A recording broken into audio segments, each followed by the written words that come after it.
Hello, my name is Braxton Thornley, and I'm a senior technology trainer at UEN. Today, I want to give you a quick introduction to Nearpod so that you know where to find everything that you need inside of it. Okay, so I am logged into my Nearpod account, and this is my homepage here. And at the very top of my homepage, you'll notice that there are two main options. The first is to start building a lesson, and then the second is to use Nearpod's AI features to generate a lesson.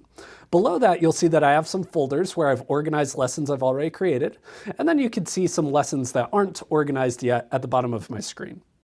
In the upper left-hand corner of my screen, though, you'll see that I have a menu option, which is going to open some additional options for me. And one that I want to highlight in this video is the Nearpod library.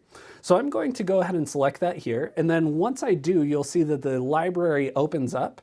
And this is where I can start finding a bunch of pre-made resources that I can use inside of my classroom. So there are lessons, there are videos, there are different activities, and I can find whatever works for me.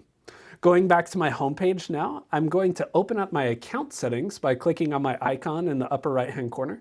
And this is where I'd find information about my profile. I can adjust the settings for my lessons, so on and so forth.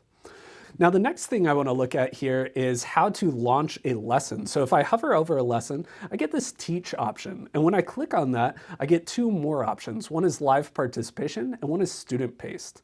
We're going to start with live participation. Now, what this means is this is if you want to launch a lesson and have your students interact with it while you are presenting at the front of the classroom. You'll see I get a code here, and students can just go to join.nearpod.com, enter in that code, and then they'll be able to access the lesson.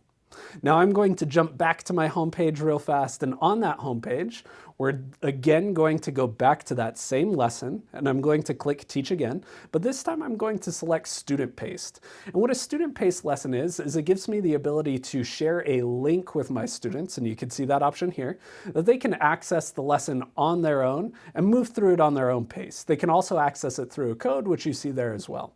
Now, hopefully that gives you a general overview of where to find everything that you need inside of Nearpod. So hopefully you have an idea of where to go to start building a lesson in Nearpod, where to find your lessons, how to organize them, how to access the Nearpod library, and even how to teach a lesson inside of Nearpod. Now, this video was just a quick overview of where you're going to find everything, but in some of our next videos, we'll step you through the process of building Nearpod lessons, utilizing all of the features inside of Nearpod, and even accessing the data that Nearpod can give you on your students' engagement and their performance.